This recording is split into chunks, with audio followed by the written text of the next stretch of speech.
Coucou tout le monde, j'espère que vous allez bien. Aujourd'hui nous sommes le 26 mars, en ce jour où je tourne la vidéo. On va encore parler de l'énergie un peu sucre d'orge qui est à nettoyer durant ce mois. Et puis au moment où vous tomberez sur les vidéos, vous pourrez travailler sur cette notion-là.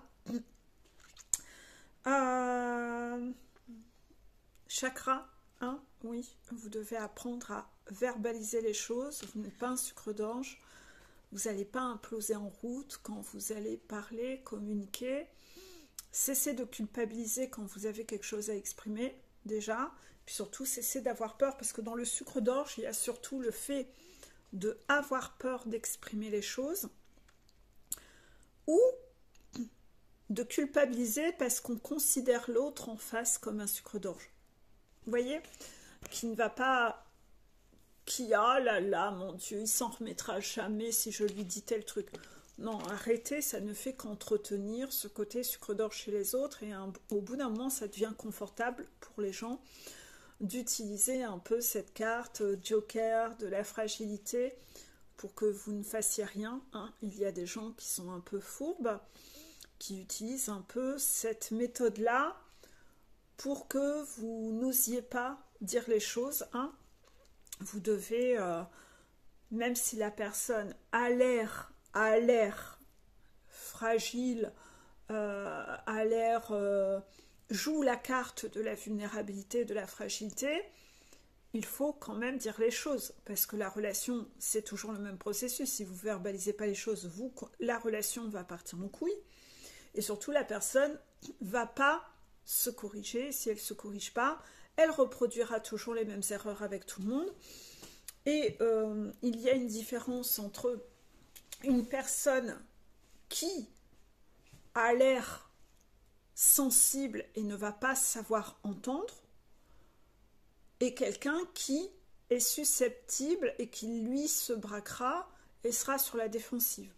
Et donc, en fait, observez bien, parce que dans la plupart des cas, vous vous cachez un peu derrière des excuses du type « je ne peux quand même pas lui dire ça », je ne lui dis pas car j'ai peur de la faire souffrir ou de le faire souffrir, alors qu'en réalité, c'est autre chose. Et c'est une excuse un peu fourbe pour contourner le truc, c'est que soit vous avez peur que cette personne soit agressive, et en fait vous avez une peur du conflit, ou cette personne, vous en tirez un profit de la garder autour de vous et vous ne voulez pas perdre l'avantage que cette personne vous rapporte, sauf que vous n'êtes pas censé côtoyer les gens par profit et intérêt.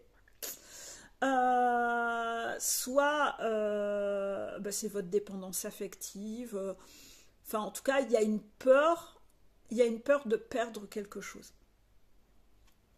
que ce soit financièrement, un profit financier, un profit matériel ou un profit de présence, parce que vous êtes dépendant affectif. Et la dépendance affective, c'est pas le fait de aimer particulièrement les gens, c'est de ne pas vouloir être seul. Donc en fait, vous vous contentez de gens à peu près, vous êtes entouré de gens que parfois vous appréciez pas plus que ça, mais votre plus grande peur, c'est d'être seul, donc vous utilisez l'autre pour pas être seul. Vous voyez? Donc c'est quand même encore une histoire de profit, hein. Vous voyez? Donc inévitablement, il faut quand même aller creuser, aller s'observer un peu attentivement sur tout ça. Elle brûle. Très très chaude. Donc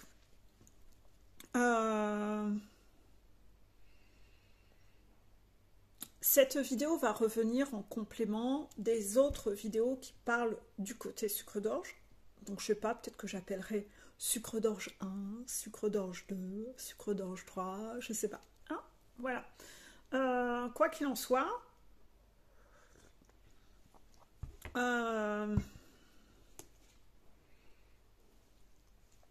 j'ai pris des notes. Et on vous redemande encore, comme dans le volet précédent, d'aller vous replonger un peu dans votre enfance. allez vous replonger un peu dans votre enfance et cherchez si on vous a un peu façonné dans cette énergie d'être l'ombre de votre parent et que vous n'aviez pas vraiment le droit à prendre la place, votre place. Toujours encore ce fait que vous n'aviez pas le droit de parler, vous n'aviez pas le droit de faire des choix, on faisait les questions-réponses à votre place. Ces questions où on ne vous demande même pas ce que vous aimez, mais on dit c'est pour ton bien, je sais ce qui est bon pour toi, je te connais mieux que toi. Toutes ces phrases-là, hein, qui sont dangereuses et qui sont inacceptables. Étiez-vous l'ombre du parent? Est-ce que vous restiez toujours dans les jupes de ce parent et est-ce qu'on vous a imposé d'être dans cette ombre, hein? Voilà. Est-ce que vous étiez dans l'ombre d'un frère ou d'une sœur plus dominante ou qui prenait plus de place, soit par la force, hein, ce côté dominant, etc., parce que plus âgé, plus de caractère, soit de façon plus solaire. Donc cette personne rayonnait et vous étiez dans l'ombre parce que vous aviez du mal à prendre votre place face à ces tempéraments-là quand vous étiez enfant. Quand vous étiez enfant. Hein, c'est pas maintenant, c'est quand vous étiez enfant. Est-ce que suite à ça, vous vous êtes habitué à être dans l'ombre de ces personnes?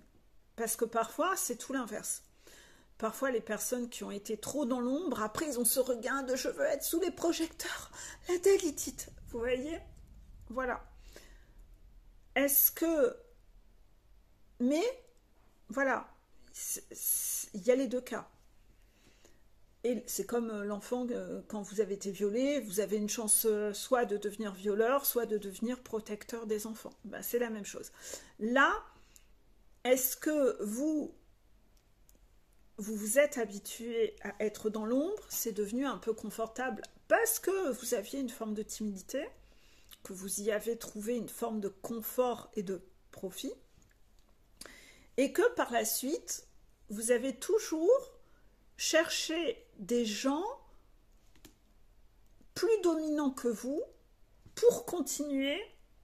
C'est sécurisant, c'est ce que je connais, et comme ça, j'ai continué à pouvoir être la personne dans l'ombre. Donc, avec vos amis, vous cherchiez des amis de ce genre-là, les petits amis et les conjoints.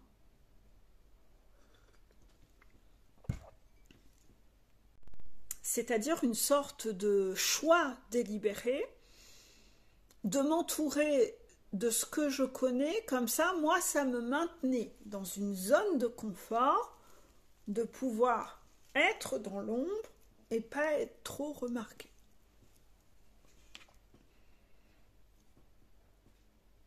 Et de ne pas faire. Oui. Imaginons, vous avez grandi dans un espace familial, un cercle familial où on décide à votre place, on fait tous les papiers à votre place, vous êtes adulte, on fait encore vos papiers d'impôt, on s'occupe de l'entretien de votre voiture, toutes ces choses-là. En grandissant, c'est confortable de retrouver un peu un copier-coller, un clone qui va continuer à s'occuper de vos impôts parce que vous n'aimez pas faire ça et vous ne savez pas faire. Continuer à gérer plein de choses à votre place, c'est assez confortable. Vous voyez? C'est assez confort. Est-ce que vous vous êtes mis un peu dans cet état de vous complaire à rester un sucre d'orge et que vous y trouvez un profit de « comme ça, je ne fais pas ». C'est assez confortable Parce que comme ça, vous pouvez rester dans une énergie un peu... moi je sais pas faire, et puis de toute façon, lui il aime tellement faire, elle aime tellement faire, ouais, je lui rends service. Comme ça, bah, moi j'ai des employés à portée de main, et moi je reste dans mon énergie sucre d'orge, ou énergie un peu d'ado attardé qui grandit pas.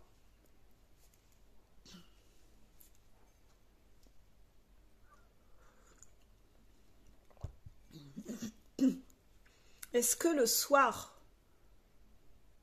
est-ce que c'est rassurant d'être comme ça? Déjà, est-ce que le soir, déjà, au moment où tu es dans la salle de bain en train de te brosser les dents, est-ce que tu aimes la personne que tu vois?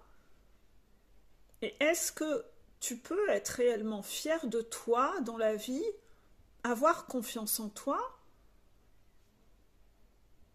en sachant tout ça?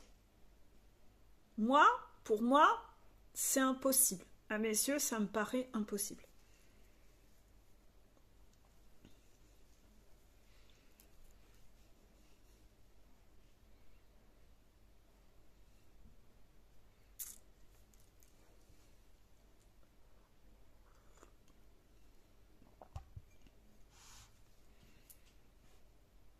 Est-ce que tu te sens en sécurité? Bah ouais, parce qu'inévitablement, là, t'es attaché.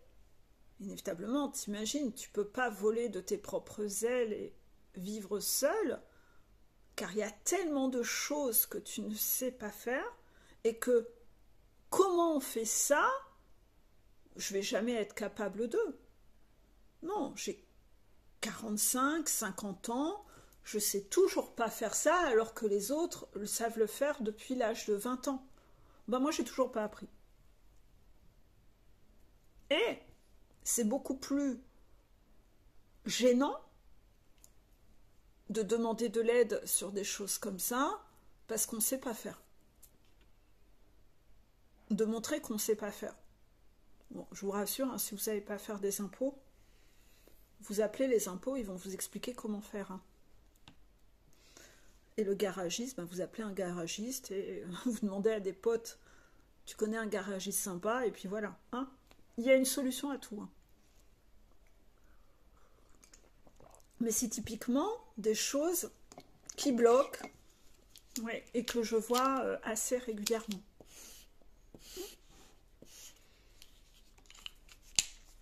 Inévitablement, votre défi, c'est quand même d'apprendre à prendre votre place et d'être acteur dans votre vie et pas de sous-traiter aux autres ce que vous n'aimez pas faire. Parce qu'à la fin, vous êtes pris un peu à votre propre piège. Hein. C'est que vous êtes maintenant attaché. Vous êtes dépendant, vous n'êtes pas un être libre. Votre stratégie s'est retournée contre vous. Et ça vous maintient dans une énergie sucre d'orge. Parce qu'il y a plein de choses que, bah, inévitablement, vous avez besoin des autres. Donc vous ne pouvez pas leur dire réellement ce que vous pensez, parce que vous avez besoin d'eux. Vous avez peur de les perdre.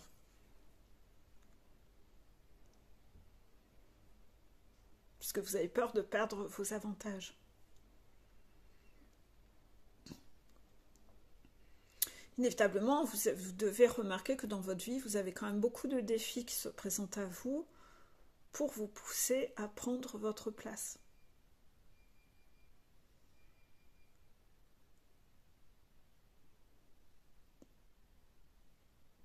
Bien sûr, prendre sa place ne veut pas dire de partir dans un extrême, de devenir persécuteur. Parce que souvent les personnes, les rigides, comprennent ça à cet extrême. C'est-à-dire qu'en fait, une personne arrive vers moi en mode je n'ose rien dire, mais avec beaucoup de frustration et de colère étouffée à l'intérieur. Et puis là, je lui dis, bah écoute, il va falloir apprendre à arrêter de marcher sur les pieds. Et puis en fait, à un moment, ok, vous revenez dans l'équilibre, et là, on ne sait plus vous arrêter. On a beau vous dire stop, non, non, non, non, vous maintenant, vous tranchez la tête à tout le monde. Je me protège. Non, là tu ne te protèges pas, là tu es en train d'attaquer en fait. Et en fait, on en revient à cette fameuse vidéo, le persécuté maladif qui devient, en fait c'est lui qui devient persécuteur.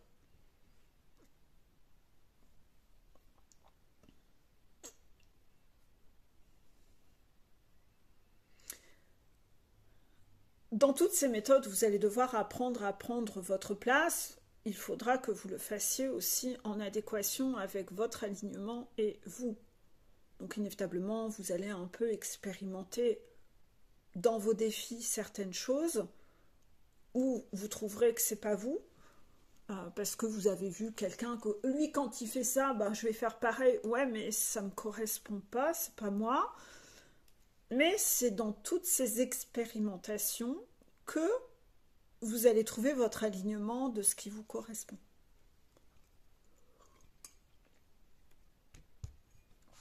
Et ça aussi, en coaching, on va apprendre ce qui vous correspond à vous, en fait. On va chercher ce qui vous correspond en vous proposant différentes choses. Et très rapidement, vous voyez un peu ce sur quoi vous êtes à l'aise et comment prendre votre place en alignement avec vous.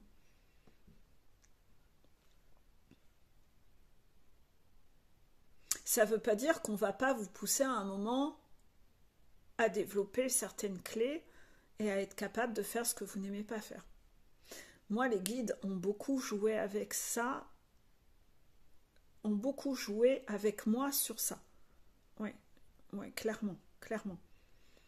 C'est-à-dire que si on reste que sur un exemple des vidéos, les vidéos, moi qui de base suis une grande pacifiste, mais j'étais serpillière, donc inévitablement j'ai trouvé un peu une zone de confort d'être dans ce côté pacifiste. C'était confortable, puisque j'avais une peur du conflit, j'étais serpillière, il y avait tellement de choses, j'avais peur de mon ombre, donc inévitablement j'ai dû développer tout un trousseau de clés avec des caractères forts en face de moi,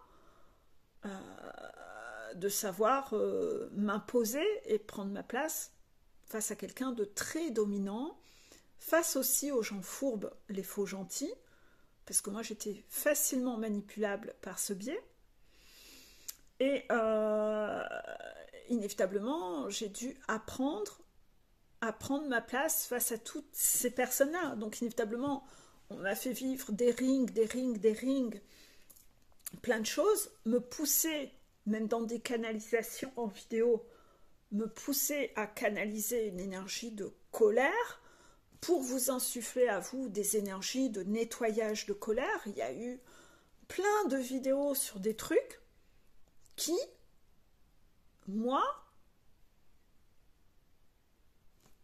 je me reconnais pas là-dedans en fait. C'est pas mon énergie.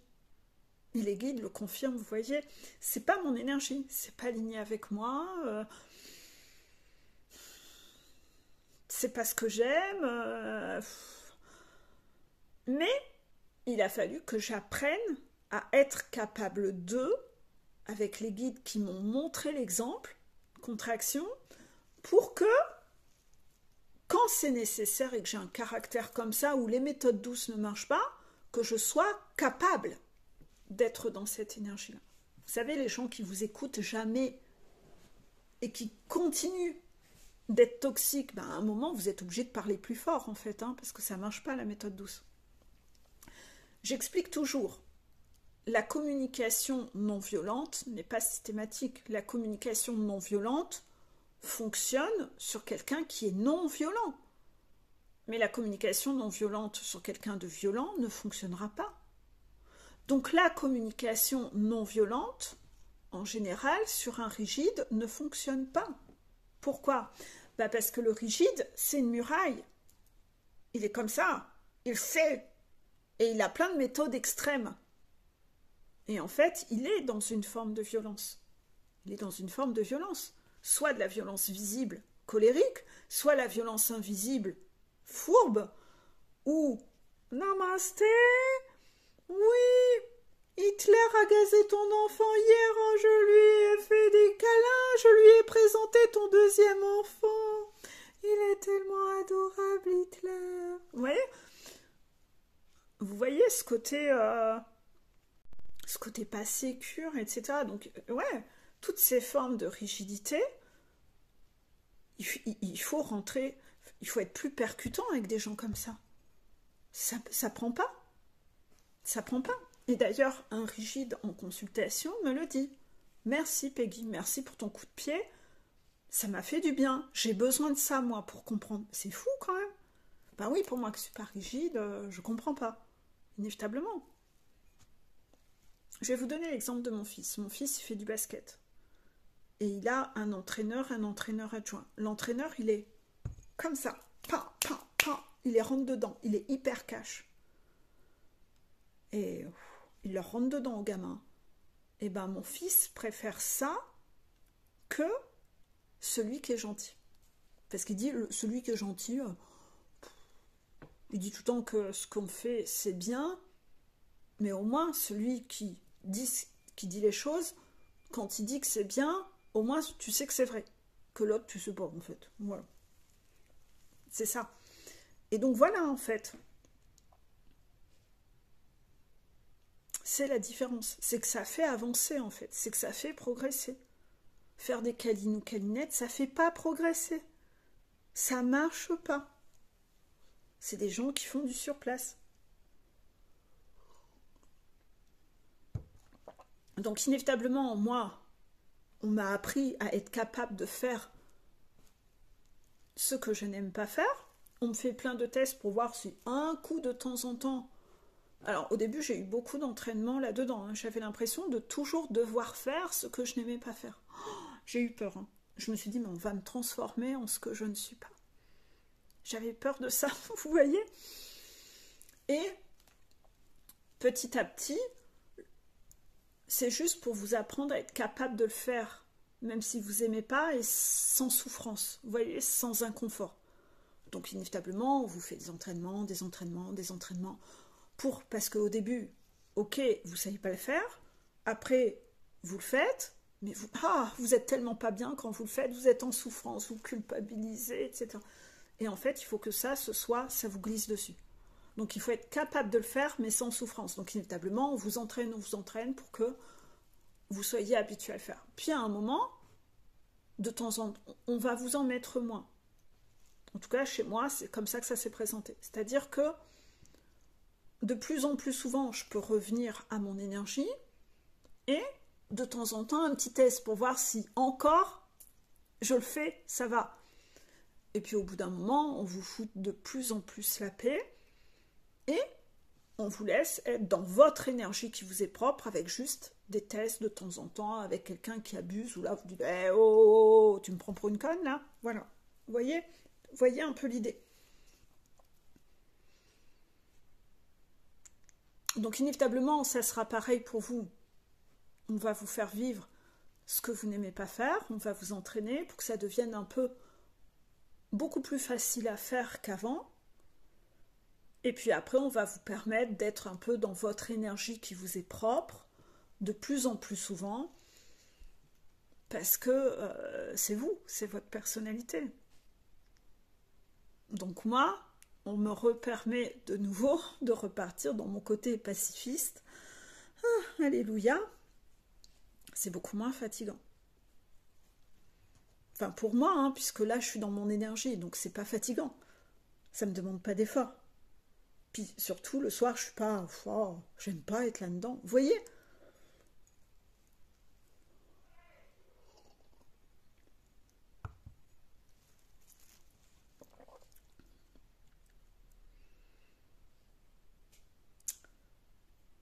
Par rapport à tous ces sujets-là,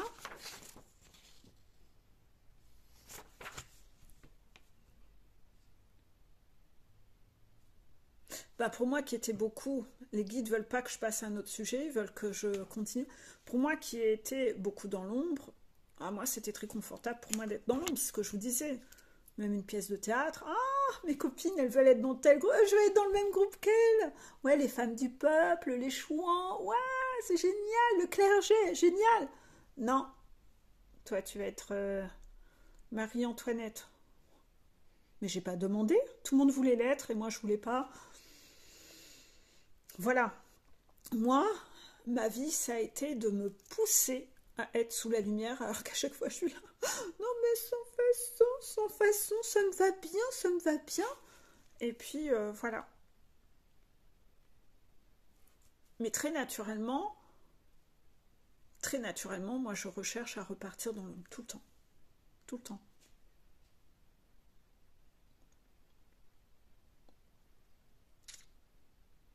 C'est plus, c'est plus confort pour moi. Mm. C'est plus confort.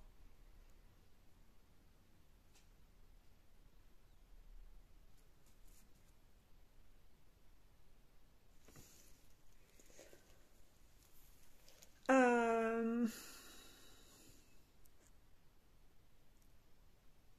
les guides disent, ben ouais, toujours mon problème de manque de dalidite. Ouais, mon manque de dalidite. Clairement. Mais c'est vraiment dans tout, hein. C'est dans tout.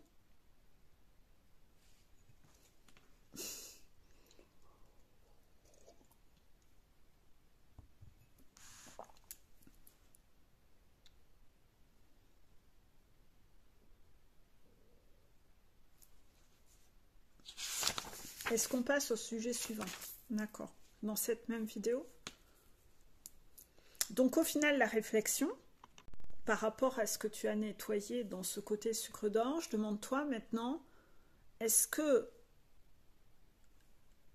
on a entretenu chez vous ce côté un peu chétif, de petits bouchons, parce que votre parent y trouvait un profit là-dedans? Et le profit il peut être sur plein de sujets. C'est-à-dire que le parent, il a besoin de trouver sa valeur dans un syndrome sauveur, de trouver dans la vie, c'est pas trop comment, il n'a pas trop de passion, donc en fait il n'a pas d'activité, donc il est hyper centré sur vous, sur sa fonction de maman ou papa, vous voyez, c'est comme si c'était une affiche. Moi, je suis qui? Bah moi je suis papa. Voilà, c'est ça, c'est mon identité et moi je suis maman. Donc me retire pas ça parce que je trouve pas mon identité en dehors de ça. C'est ce qui va me donner de la valeur. Ça, quand vous allez grandir et quitter le foyer, ça va être hyper compliqué pour le parent. Comme si son saint graal, c'est d'être un bon père, d'être une bonne mère. Je n'existe qu'à travers ça. Vous voyez? Donc un parent qui trouvait un peu sa place et sa valeur dans ce rôle-là. Donc en fait, inévitablement, on ne voulait pas trop que vous gagniez en autonomie, que vous sachiez faire les choses seul, parce que lui, mais non, si tu sais faire seul, moi, à quoi je sers? Je sers plus à rien, vous voyez? Donc, on vous a maintenu dans ce côté sucre d'orge par intérêt.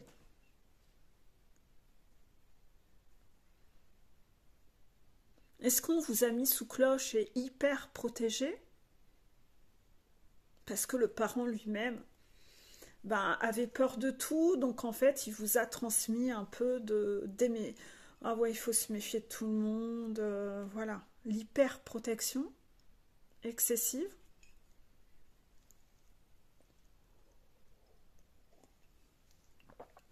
La paranoïa. La paranoïa.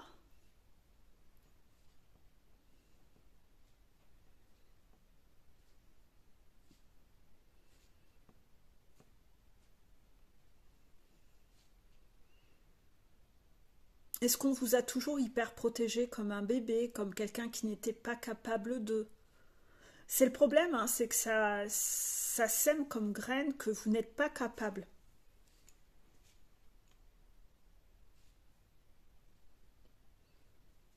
Que vous êtes fragile. Que vous n'êtes pas assez fort. Tu vas jamais savoir. Ah, mais tu vas jamais savoir. Moi, quand j'avais fait mes études, ma mère voulait pas que je parte trop loin parce que non, mais tu seras jamais capable. Non, mais tu vas déprimer. Non, mais tu t'en sortiras jamais. Vous voyez?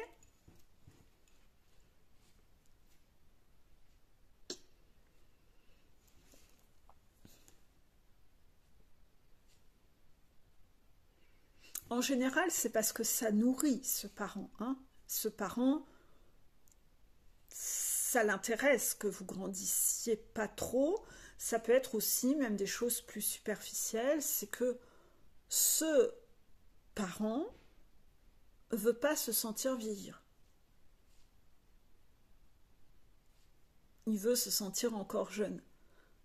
Et l'idée que vous deveniez une sorte d'adulte, c'est pas possible. Ça voudrait dire que lui, il vieillit. Ah non, non, non, tu vas rester un bébé.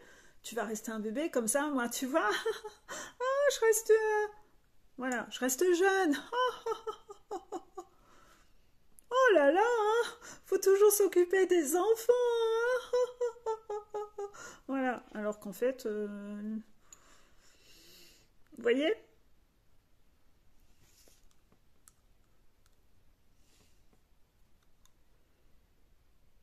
Dans tout ça, qu'est-ce que tu fais, toi, avec tes enfants? Qu'est-ce que tu reproduis?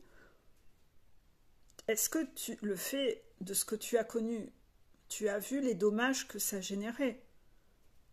Tu as vu ce que ça a créé comme blocage chez toi, les dysfonctionnements. Et pourtant, qu'est-ce que tu reproduis de ce mode d'éducation que finalement, bien que l'ayant vécu, bien qu'en ayant souffert, tu fais une amnésie et tu reproduis la même chose. Tente de travailler un peu ce transgénérationnel.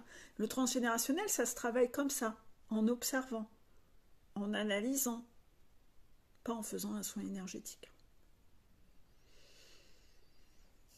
Parce que c'est pas en faisant un soin énergétique que ce soir tu vas rentrer, tu vas te comporter autrement avec tes gosses. Voilà.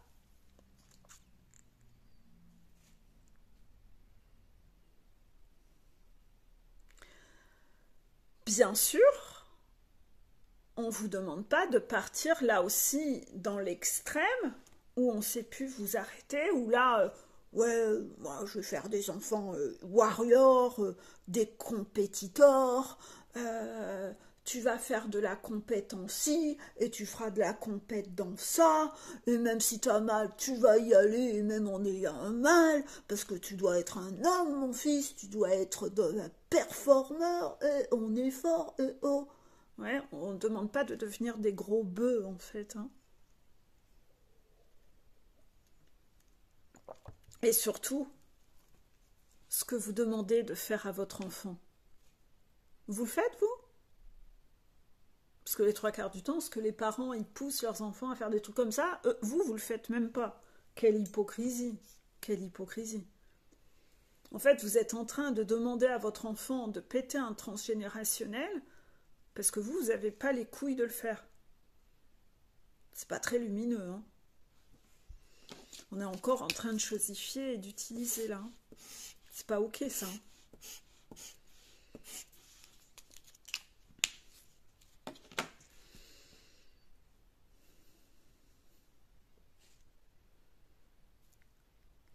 Le problème, c'est que quand vous allez trop infantiliser un enfant, que ce soit vous ou les vôtres, il peut quand même se créer à un moment ce sentiment de rébellion et d'étouffement. 2, j'en ai marre, j'ai besoin d'air, j'ai besoin de respirer, j'ai besoin de me sentir libre, j'en ai marre d'être bridé, j'en ai marre d'être mis en cage, j'en ai marre. Et il y a un peu cette énergie de rebelle. Et cette énergie de rebelle peut créer un énorme dysfonctionnement extrême, c'est que vous n'arriviez plus à en sortir. C'est-à-dire que vous restiez dans cette mémoire du passé où je reste dans cette énergie d'ado rebelle et maintenant je suis partie dans une forme de paranoïa que tout le monde veut m'infantiliser. Et là, on part dans une forme d'extrémisme. C'est-à-dire que là encore, vous êtes encore dans cette énergie enfantine, que vous faites tout en fonction de ce parent. Vous n'avez pas grandi, vous analysez pas au cas par cas, et vous êtes parti dans votre état rebelle que vous ne savez même plus désenclencher. Vous êtes toujours enclenché dans le mode rebelle. Donc, dès que vous entendez un truc, ou dès que ça y est, on m'infantilise. Voilà, la paranoïa. Et donc, vous partez dans une énergie de vous braquer, d'être sur la défensive, de tchan, tchan, tchan, tchan, tchan, tu oses m'infantiliser. Mais en fait, rien que dans ce comportement-là, vous vous infantilisez, parce que vous vous comportez comme un gamin. Ça fait très immature, en fait. On a l'impression d'être face à une nana de 40 ans qui a des couettes, avec les neuneux. Elle a encore le bavoir autour du cou, puis elle dit « Et tu me prends pour un bébé, et tu m'infantilises !» Tu vois? Et en fait, oh là là là là là là. Bah, rien que le fait d'être comme ça, c'est enfantin, c'est immature. Donc en fait, ah non, non, non, moi je t'infantilise pas, t'as pas besoin de mon aide pour ça, hein. Ah non, non, tu le fais tout seul, hein. Il suffit de te regarder, là tu le fais super bien, hein. Et là, vous n'avez plus de capacité de quoi que ce soit, parce que vous ne pouvez pas travailler, parce que si on vous fait remarquer que la façon, vous êtes boulanger, ben si on vous fait remarquer que dans l'apprentissage, votre façon de faire le pain, il faut faire autrement, de toute façon, il m'infantilise. Vous voyez, vous n'avez aucune capacité de remise en question, en fait. Vous êtes parti dans une énergie où vous n'avez aucune humilité. Vous vous sentez persécuté, mais c'est vous le persécuteur.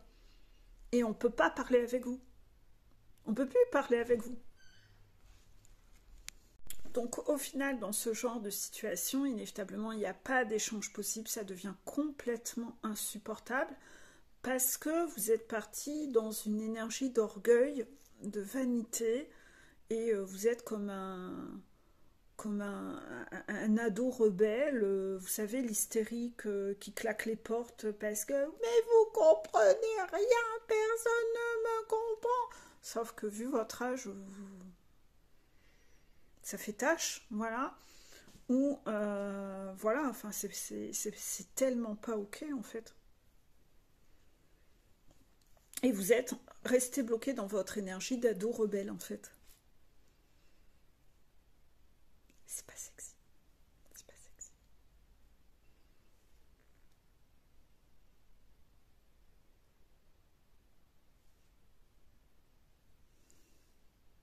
Beaucoup de runners vont sombrer dans ça. Donc ça rejoint la vidéo l'AFJ est trop susceptible. Voilà.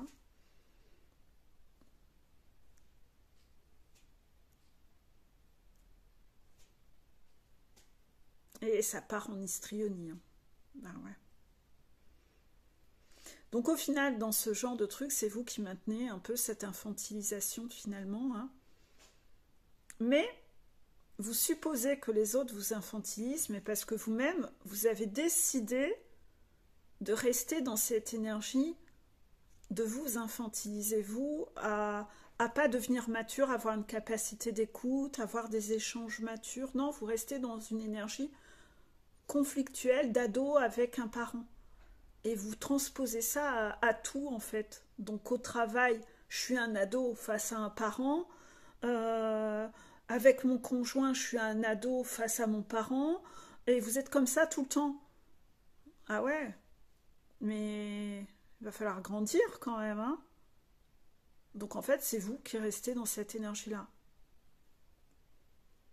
Parce que vous n'assumez pas vos faiblesses, vous n'assumez pas vos points d'amélioration qui ont besoin de gagner en maturité, vous n'assumez pas votre vulnérabilité, vous n'assumez pas vos imperfections, et on est parti dans un extrême.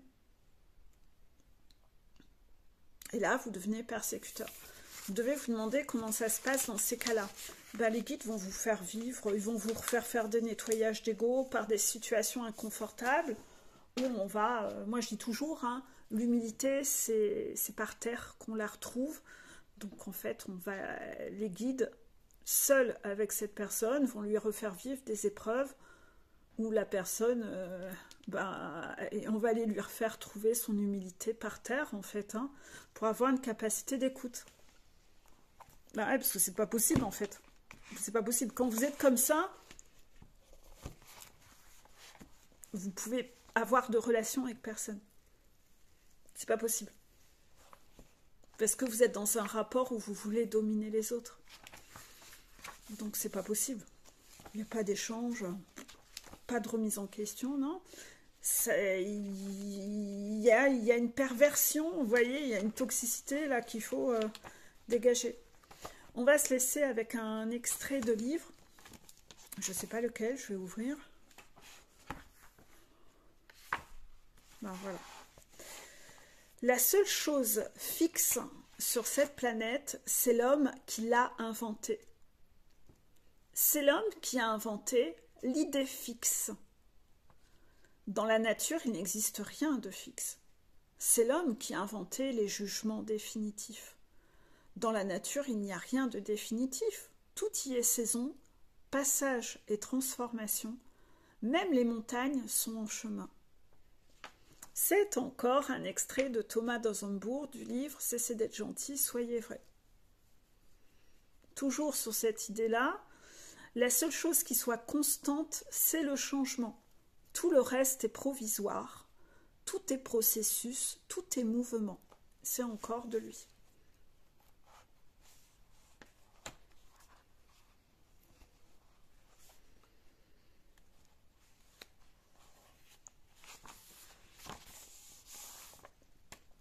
On me fait voilà, tourner une autre page et je suis tombée sur une autre phrase qui parle d'enfant. Donc on est en plein dans le thème. Lorsqu'un enfant souhaite réussir quelque chose seul, il va devoir s'arracher à l'emprise de l'adulte. Vous voyez, on est en plein dedans. Hein. L'énergie sera alors mise au service de la volonté et bientôt de la satisfaction des progrès accomplis. Surtout si l'adulte est encourageant. Donc l'enfant veut sortir de sa cage et s'arracher de l'emprise de l'adulte. L'énergie sera mise au service de la volonté. C'est-à-dire, je mets toute mon énergie dans ce que j'ai envie d'accomplir. Voilà, j'ai envie de réussir à ça, et l'enfant met toute son énergie à cette volonté de sortir de la cage et de ce que lui a envie de faire et que ses parents n'ont pas envie. Et ensuite, de la satisfaction des progrès qu'il a accomplis. Ben ouais, oh putain, je suis fière de moi, j'ai réussi. Donc inévitablement, ça me redonne une énergie que je remets à continuer de vouloir progresser, avancer, voilà. Surtout, si l'adulte est encourageant. Ouais, parce que si l'adulte vous encourage, il y a une énergie d'action. Vous voyez, pour l'enfant. Mais si l'adulte est trop inquiet, vous voyez, oh, faut avoir peur, petit sucre d'orge, à l'idée de voir l'enfant s'émanciper, alors le petit n'aura que 3 solutions. Petit 1, renoncer à son projet et alors subir des remords. Petit 2, nourrir de l'angoisse à l'idée d'échouer. L'adulte ne cessant de dire « attention à ne pas… » Voilà. Ce qui crée sans cesse de l'angoisse parce que je dois être dans la peur. Je dois être dans la peur. Et mon parent m'envoie plein de peur. Donc oui, j'ai peur. Ou même l'angoisse à l'idée de réussir. Ben ouais.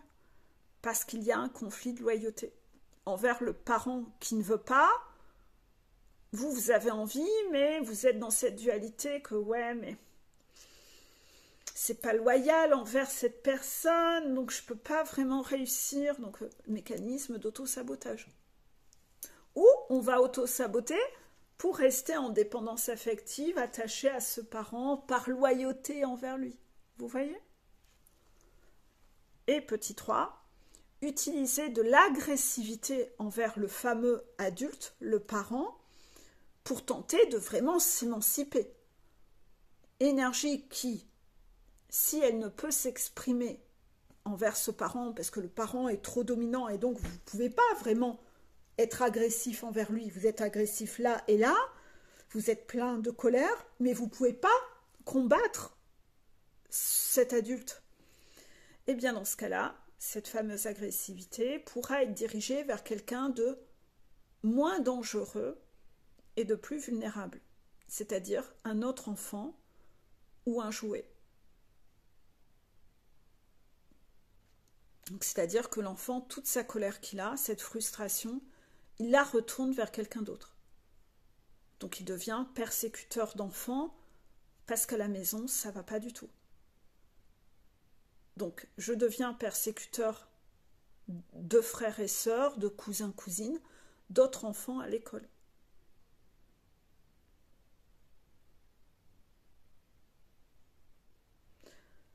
Donc vous voyez le fait d'emprisonner un enfant, voilà ce que ça génère comme risque. Tout ça, ouais. Toutes les conséquences, ouais. Donc si vous-même vous pratiquez ça avec vos enfants, ben voilà tout ce que ça va générer. Cet extrait-ci, c'est un extrait de Jean-Charles Bouchoux, Les violences invisibles. J'arrête pas d'en parler, mais parce que je faisais beaucoup de stories et d'articles pour parler de ces thématiques-là, et puis je suis tombée sur ce livre, et pour moi, j'avais des étoiles dans les yeux, parce que le gars venait confirmer dans son livre tout ce que je disais. Donc inévitablement, moi je l'ai vu comme « Oh, lui c'est mon pote ». Ouais. Donc c'est vrai que souvent, je vous invite à lire ce livre pour que vous voyez que je ne suis pas la seule à dire ça.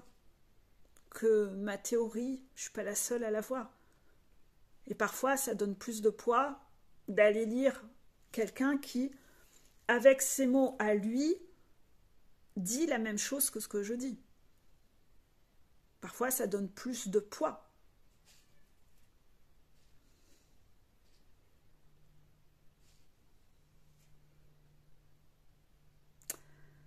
On va se laisser là.